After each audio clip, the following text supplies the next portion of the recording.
Hey guys, welcome to the Massive Iron Channel. I'm Steve Shaw. In this video, I'm going to talk about the concept of reps in reserve. Before I get into that topic, if you have any questions or comments, drop them down below. The best topic ideas I turn into videos just like this.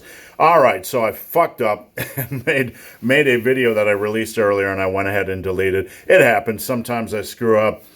Somebody came to me on a live video yesterday, Bennett Adventures, and asked about the concept of RIR, which, it's Saturday night. I'm watching, a movie with my wife, and I kind of glance over and she says, oh, it's reps in reserve or reps in reverse, she says. So I got up this morning, made a video about it. It's actually reps in reserve. So I want to talk about that concept. Somebody asked me what I think about reps in reserve. So reps in reserve is basically if you do 225 on a bench for 7 reps and you could have done 225 by 10, you have 3 in the tank, basically. That's what RIR is. How many reps do you have in the tank?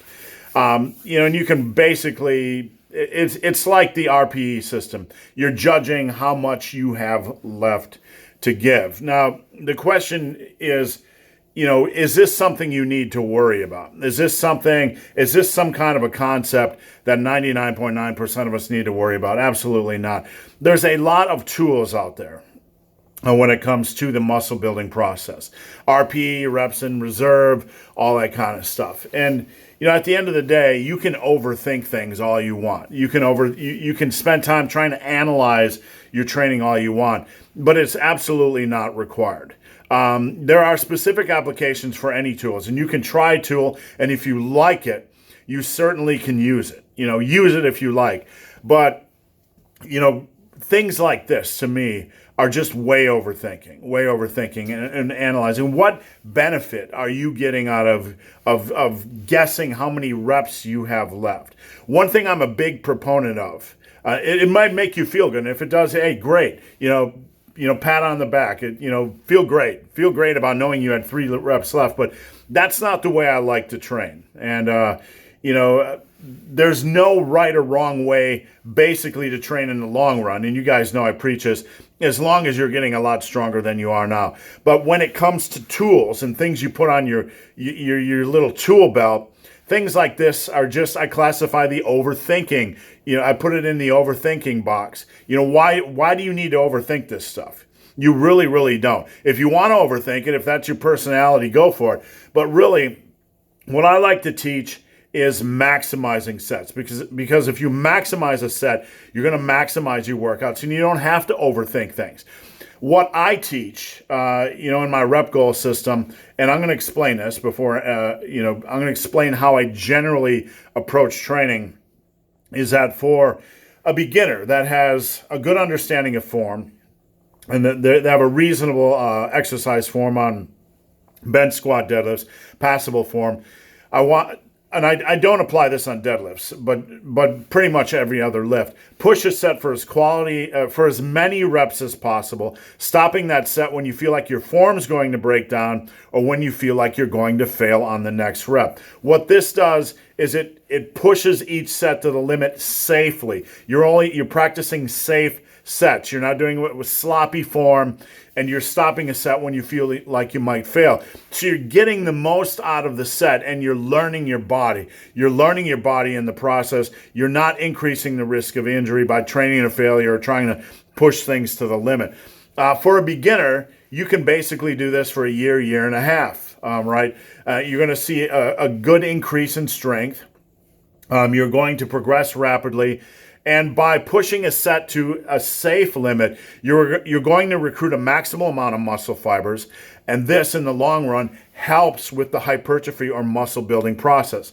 By recruiting a maximum amount of muscle fibers, and this is something that Arnold was a big fan of as well, you combine that with a reasonable amount of volume. By pushing a set naturally to its safe limits, you're progressing. You have a built-in progression approach. You don't have to overthink stuff. So that, combined with consistency and a good diet, is going to lead you to where you want to go.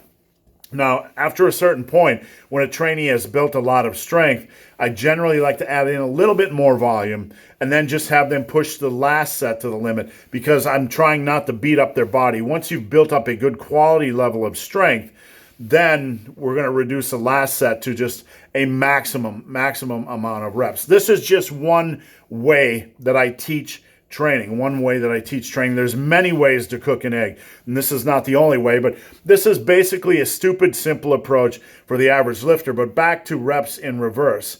Or reps in reserve, for fuck's sake. I keep saying reverse because I got stuck on that yesterday. What do I think of it? It's a tool. Do you need it? Absolutely not. Do you need to overthink this process, the muscle building process? Absolutely not. 99.9% of you that aren't looking to be the strongest power lifter in the world or the biggest bodybuilder in the world, your problem is that you don't have these. It's not that you aren't using these tools. Your problem is that you haven't mastered the basics. What is important is that you focus on the basics and ride them as far as you can. If you like different tools, and I get a lot of questions like, Big Hairy Ugly Dude, what do you think of drop sets or rest pause or RIR or RPE or all this kind of happy horse shit? What do I think of it? It's a tool. It's a tool, but it's not necessary. It's not necessary. That doesn't mean you can't use it, but it's not required. It's not necessary. And I look at tools in two different kind of classes. You know, you have the functional tools like, hey, can I do drop sets? Yeah, you know, there's some indication that pump work can help with the muscle building process. It might be the last 5% of your workout, but when you're done doing the hard work, yeah, you can do a drop set if you want, as long as you have a progression approach. So you have functional tools like drop sets and, you know, supersets and rest pause work and all that kind of stuff, and they can be fun to play with in the context of a training program. So you have functional tools and you have overthinking tools. And I classify RII, reps in reserve, and things like RPE as the overthinking tool. They can have applications in strength building once you reach that intermediate or late intermediate range and you're going for a certain thing. Sure, you can program them in.